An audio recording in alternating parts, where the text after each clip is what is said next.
By the time the FBI smashed through their door, Daniel Parker finally understood the truth. The stray dog they'd brought home wasn't lost at all. It was being hunted, and now they were the ones facing life in prison. But the real nightmare was still inside the dog's collar. Before we proceed, drop your locations in the comments right now, and when this story ends, rate it from 0 to 10. Set? Let's dive in. The sprinklers hissed their evening song across Maple Grove Lane as the sun bled orange behind the rooftops.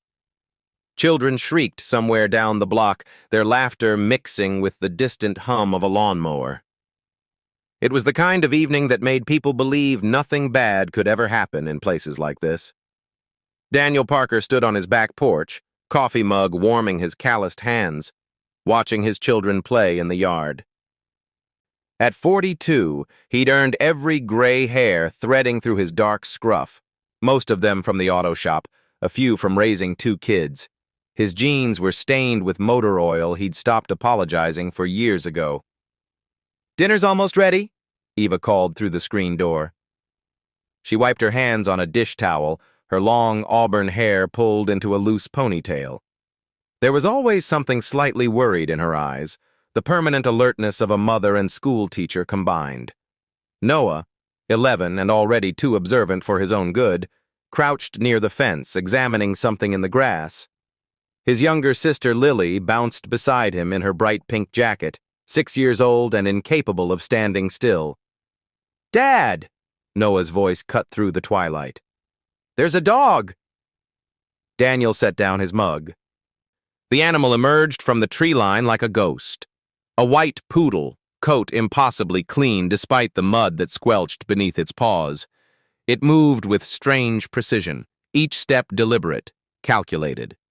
The dog paused at the edge of their yard and simply watched them. "It's so pretty!" Lily was already running toward it. "Lily, wait!" Eva pushed through the screen door, but the dog didn't flinch. It sat perfectly still as the little girl threw her arms around its neck. Daniel approached slowly. No collar tag. No signs of neglect. The poodle's grooming was immaculate. Professional, even. Its dark eyes tracked his movements with unsettling intelligence. "Somebody's missing you, huh?" Daniel muttered, kneeling. His fingers brushed against something hard beneath the fur, a small metallic device tucked into a hidden collar pocket. He turned it over. Sleek, featureless. Probably a fancy GPS chip. The dog's head snapped toward the woods. It stared into the darkening trees as if waiting for something to follow. "Can we keep him?" Lily begged. "Please, his name is Snowball." Eva and Daniel exchanged a look. "Just for tonight," Daniel said. The poodle followed them inside without hesitation, and the screen door swung shut behind them with a soft click.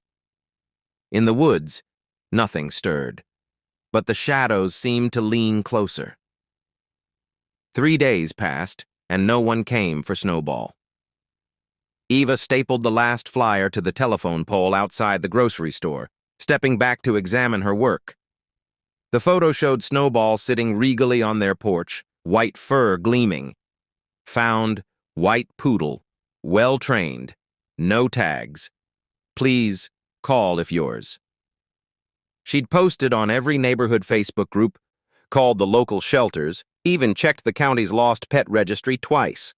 Nothing. "Maybe he was abandoned," Daniel said that evening, watching Snowball navigate the living room with eerie grace. The dog paused at the closed kitchen door, lifted one paw, and pressed down on the lever handle. The door swung open. Eva's fork froze halfway to her mouth. "Did he just—" "He's smart," Lily said proudly, as if she'd taught him herself. Smart didn't cover it. Snowball responded to commands none of them had given, hand signals that made him sit, stay, circle left. He fetched specific objects by name. When Noah tested him with increasingly complex instructions, the dog obeyed without hesitation, his dark eyes sharp with understanding. But it was the sounds that unsettled Daniel most. A police siren wailed somewhere across town, and Snowball's head snapped toward the window, body rigid. When a helicopter passed overhead 2 nights later, the dog tracked its path through the ceiling as if watching through the drywall itself.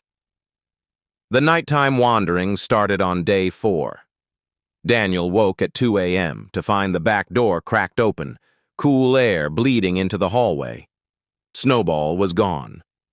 He waited on the porch, arms crossed against the chill, until the white shape materialized from the darkness an hour later. Leaves clung to the dog's legs. His paws were dusted with something dark, dirt maybe, or fine metallic powder that glinted under the porch light. "Where do you go, boy?" Daniel whispered.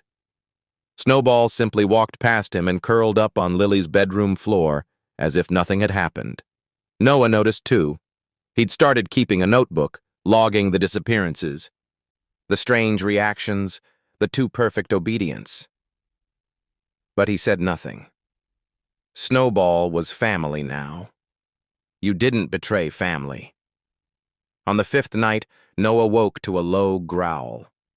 Snowball stood at his bedroom window, hackles raised, teeth bared at the empty darkness beyond the glass. There was nothing outside. No movement. No sound. But the dog growled until dawn. The Hendersons were hit first. Eva heard about it from Martha Chen at the mailbox, voices hushed like they were discussing a death. Someone had broken into the Henderson house while the family slept, moving through the rooms without making a sound. They took a laptop, 2 external hard drives, and a USB stick from Mr. Henderson's home office. Nothing else. Not the jewelry on the dresser, not the cash in the kitchen drawer, just the electronics. "Police said it was professional," Martha whispered, eyes darting up the street. "No fingerprints, no forced entry. Like ghosts." 2 more houses were hit that week, then 3 more the next. Police cruisers became a permanent fixture on Maple Grove Lane, rolling slow past driveways, officers scanning yards with tired eyes, neighbors gathered in tight clusters, trading theories that grew wilder with each telling. A hacking ring, corporate espionage, foreign operatives. Then the video surfaced. Someone from Oakwood Drive posted security footage to the neighborhood Facebook group. The timestamp read 3:17 a.m. In the grainy black and white frame, a shape moved along the side of a house, low, fast, fluid. White fur caught the infrared light for just a moment before disappearing around the corner. Eva watched the clip 6 times, her stomach turning to ice. "It's not him," Daniel said, but his voice lacked conviction. He stood at the kitchen window watching Snowball sleep peacefully on the porch. "Lots of white dogs around here. Name one." He couldn't. That night, Daniel stayed awake. He sat in the dark living room, listening to the house settle, waiting. At 2:23 a.m., he heard the soft click of the back door. By the time he reached the kitchen, Snowball was already gone, a white streak vanishing into the tree line. The Molinas reported a break-in the next morning. Same pattern. Electronics only. Snowball returned at dawn, slipping through the door Daniel had left cracked open. The dog moved stiffly, favoring his front left paw. Daniel knelt and lifted it gently. A thin cut ran across the pad, fresh and clean, the kind of wound from crawling through broken glass or cut wire. "What are you?" Daniel breathed. Snowball only stared back, dark eyes revealing nothing. In her bedroom, Lily slept soundly, dreaming of her perfect white dog. Daniel couldn't stop thinking about the device. It sat in his palm now, cool and impossibly smooth, a slender metal cylinder no bigger than his thumb. He'd retrieved it from Snowball's collar that first night and forgotten about it, dismissed it as some fancy tracking chip. But tracker chips didn't have hidden USB ports. They didn't feel like government hardware. The house was quiet. Eva had taken the kids to her mother's for Sunday dinner, leaving Daniel alone with his suspicions and the white dog watching him from the doorway. Just a GPS chip, he muttered to himself. That's all. He plugged it into his laptop. The screen flickered. Then folders began cascading across the display, dozens of them, hundreds, file names that were nothing but randomized strings of letters and numbers. His antivirus software shrieked to life, red warnings flashing in rapid succession. Unauthorized access detected. Encrypted files. Potential malware. Connection established. Connection established. Daniel's blood went cold. In the bottom corner of the screen, a small progress bar filled steadily. Something was uploading, or downloading. He couldn't tell which, and he didn't want to know. He yanked the device free. The screen froze, then slowly returned to normal, the antivirus warnings fading one by one. Daniel sat motionless, heart hammering against his ribs, staring at the innocent-looking cylinder in his trembling hand. What the hell is this? He shoved it into the drawer of his desk, buried it beneath old bills and instruction manuals, and slammed it shut. His hands wouldn't stop shaking. Whatever he'd just connected to his computer, whatever signals he'd just sent into the digital void, it was too late to take back. Snowball appeared at his side. The dog pressed against Daniel's leg, then moved to the desk, sniffing at the drawer. He circled it once, twice, then lay down directly in front of it, eyes fixed on the wooden panel as if guarding something precious. You know what's in there, Daniel whispered. Don't you? Snowball didn't move. Somewhere across the country, in a windowless room humming with servers, a dormant algorithm woke. Data packets were analyzed. Coordinates were logged. A file marked Priority was routed to a federal monitoring queue. The Parkers had just become persons of interest. The algorithm worked silently, tirelessly, connecting dots no human eye could see. In a federal data center outside Virginia, pattern recognition software cross-referenced the encrypted device's electronic signature with known intelligence databases. It matched fragments of a classified surveillance program, files that were never supposed to leave secure servers. The system then overlaid burglary reports from the target neighborhood, dates, times, locations. It mapped the trajectory of a white animal captured on 14 separate security feeds. All roads led to 742 Maple Grove Lane. A profile was generated. Daniel Parker, 42, mechanic. Eva Parker, 39, schoolteacher. 2 minor children. No criminal history, no known affiliations. The system flagged them anyway. High risk, likely involved. Recommend active surveillance. 300 miles away, in a basement that smelled of cigarettes and burnt coffee, different eyes watched the same signal. The criminal network that had lost Snowball 18 months ago had never stopped searching. When the device pinged a civilian IP address, they traced it within hours. The asset was found, and someone else had it. A burner phone connected to an FBI tip line at 11:47 p.m. The Parkers, a distorted voice said. 742 Maple Grove Lane. They're using a highly trained animal for international data transfer. You'll want to move fast. The line went dead. Eva noticed the van first. It was parked 3 houses down, white, windowless, unremarkable except for how long it sat there. She mentioned it to Daniel over breakfast. He glanced out the window and said nothing, but his jaw tightened. That afternoon, a sedan with tinted windows rolled slowly past their driveway. Then again, an hour later, and again before dinner. Snowball hadn't stopped pacing since morning. The dog moved from window to window, claws clicking against hardwood, muscles coiled tight beneath his white fur. He growled at shadows. He flinched at car doors. When Noah tried to pet him, Snowball jerked away, eyes fixed on the street. "What's wrong with him?" Lily asked, clutching her stuffed rabbit. "He's just nervous," Ava said, pulling her daughter close. "Dogs get nervous sometimes." But Eva's hands were shaking too. Outside, the white van's engine hummed to life. It pulled away slowly, deliberately, as if it had seen everything it needed to see. The noose was tightening, and the Parkers didn't even know they were wearing it. The world ended at 4:47 a.m. Eva woke to shouting, deep, commanding voices that didn't belong in her home. Red and blue lights strobed through the bedroom curtains, painting the walls in nightmare colors. Before she could speak, the door exploded inward. FBI! Get on the ground, now! Men in tactical gear flooded the hallway, flashlight beams cutting through darkness. Ava screamed.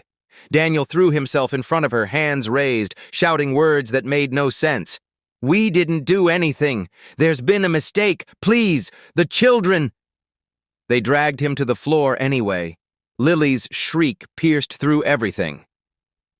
Eva twisted toward the sound and saw her daughter in the hallway, tiny body trembling in her pink pajamas, face contorted in terror as a stranger in black armor blocked her path. "Mommy! Don't touch her!" Eva lunged, but hands seized her arms, wrenched them behind her back. Cold metal bit into her wrists. She was pulled through the living room, past overturned furniture, past the shattered remains of their quiet life. Outside, the lawn was chaos.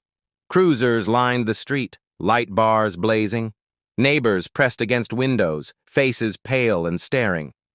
The grass was wet with dew, soaking through Eva's nightgown as they forced her to her knees beside Daniel. He knelt there in his boxer shorts and t-shirt, a uniformed officer gripping his shoulder, his face blank with shock. Blood trickled from a cut above his eye where he'd struck the doorframe. "Ava," he whispered. "Ava, I don't understand." Lily was carried out screaming, arms reaching desperately for her parents. An agent set her down beside a female officer who tried to hold her still, but she kept fighting, kept crying, kept calling for her mom and dad. Noah walked out on his own.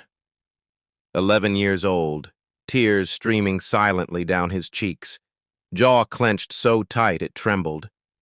He didn't speak. He didn't reach for anyone. He just stood there, trying to be the man his father had taught him to be, even as his world collapsed around him. Then came Snowball. An FBI agent led the dog out on a short leash. Snowball walked calmly, obediently, as if this were routine. He didn't strain toward the family. He didn't whimper or resist. He simply watched. The Parkers were loaded into separate vehicles. Doors slammed, engines roared, and Maple Grove Lane fell silent once more. The room had no windows. Daniel sat beneath fluorescent lights that buzzed like dying insects, his wrists raw from the handcuffs they'd finally removed. Two agents faced him across a steel table, their faces carved from stone. "Let's try this again, Mr. Parker." The older agent slid a photograph forward, Snowball's image beside a schematic of the encrypted device.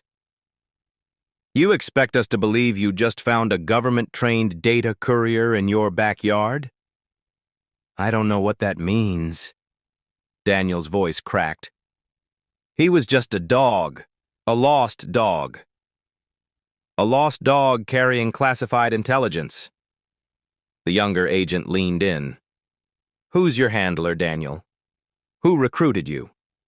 Was it your wife's idea to use the children as cover?" "Cover for what?" Daniel slammed his palm on the table. "We're a family. We brought home a stray." 3 rooms away, Eva couldn't stop shaking. The female agent across from her spoke softly, almost gently, which made everything worse. "Mrs. Parker, I understand you want to protect your husband. But the evidence is overwhelming. The device, the burglaries, the trained animal in your home. We didn't know. If you cooperate now, we can help you. But if you stay silent..." The agent paused, letting the silence stretch. "Your children are in federal custody. Do you understand what that means? How long it could take to get them back? If you get them back." Eva broke. Sobs tore through her chest, ugly and desperate. She couldn't breathe. She couldn't think. All she could see was Lily's face, screaming on the wet grass. In a smaller room painted cheerful yellow, Noah sat beside his sister on a plastic couch. A woman with a kind smile had brought them juice boxes and crackers. Lily hadn't touched hers. I want Snowball, she whimpered. Where's Snowball? Noah pulled her close, his arm around her trembling shoulders. When the woman asked him questions, where did the dog come from, what did your parents say, he answered as clearly as he could. We found him in the backyard. He was lost. We just wanted to help him.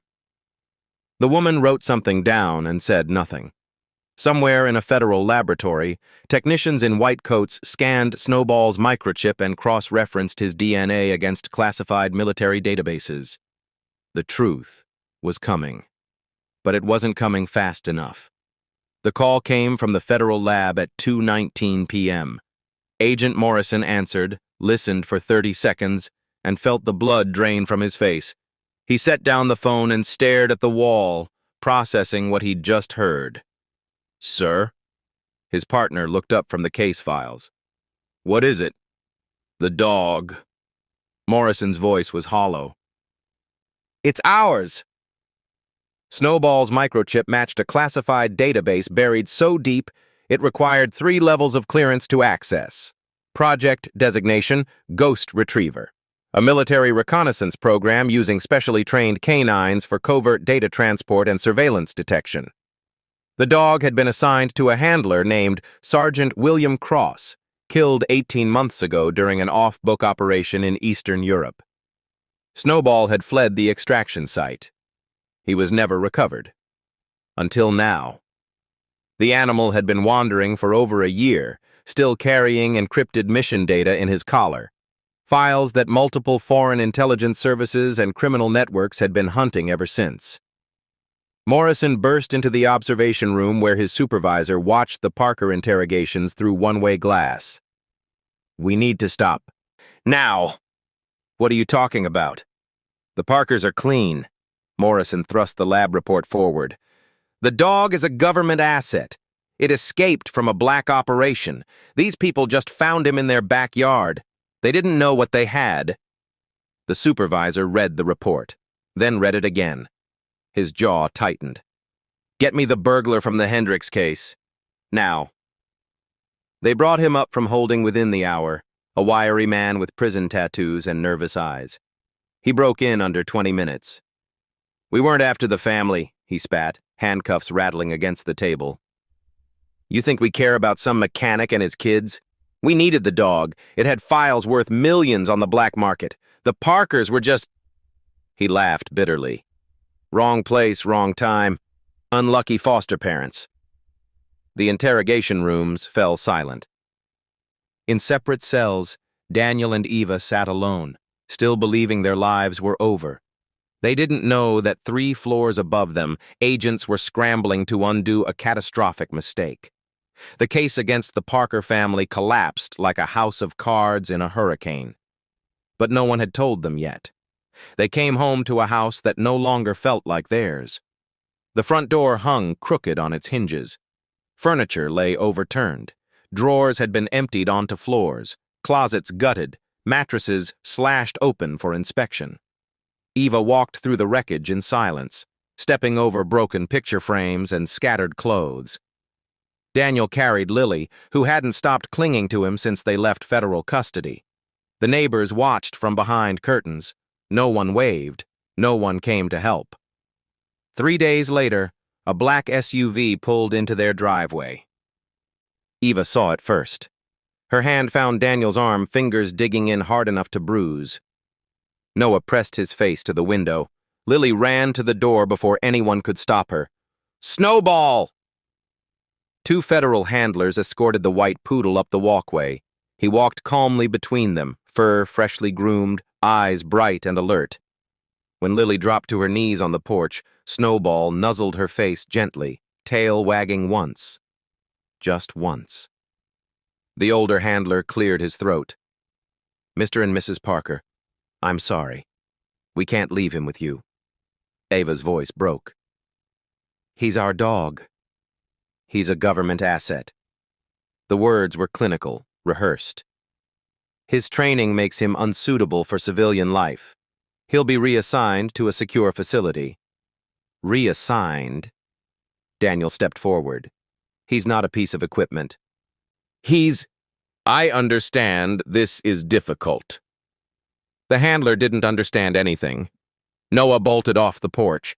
He made it 3 steps before Eva caught him, pulling him back against her chest as he struggled, tears streaming down his face. Let me say goodbye. Just let me say goodbye. But the handlers were already leading Snowball away. Daniel didn't move. He stood on the broken porch, hollowed out, watching the dog walk willingly toward the SUV. No resistance, no hesitation, as if Snowball had always known this moment would come. At the vehicle's door, the dog paused. He turned and looked back at the family, one long, steady gaze that held something almost like sorrow. Then he climbed inside. The door closed. The engine started. Snowball disappeared down Maple Grove Lane and never returned. The weeks that followed were quiet in the worst way. The children slept in their parents' bed, waking from nightmares they couldn't describe. The family ate meals in near silence, and whenever anyone, a well-meaning aunt, an oblivious co-worker, mentioned getting another pet, an icy stillness would fall over the room. No one spoke of Snowball. No one dared. They had been one stray dog away from losing everything, their home, their children, their freedom. And in some ways, they had lost far more than anyone would ever understand. Did this story captivate you? Share your rating from 0 to 10 in the comments and tell us what you think. Smash that subscribe button and turn on notifications so you will never miss our next story.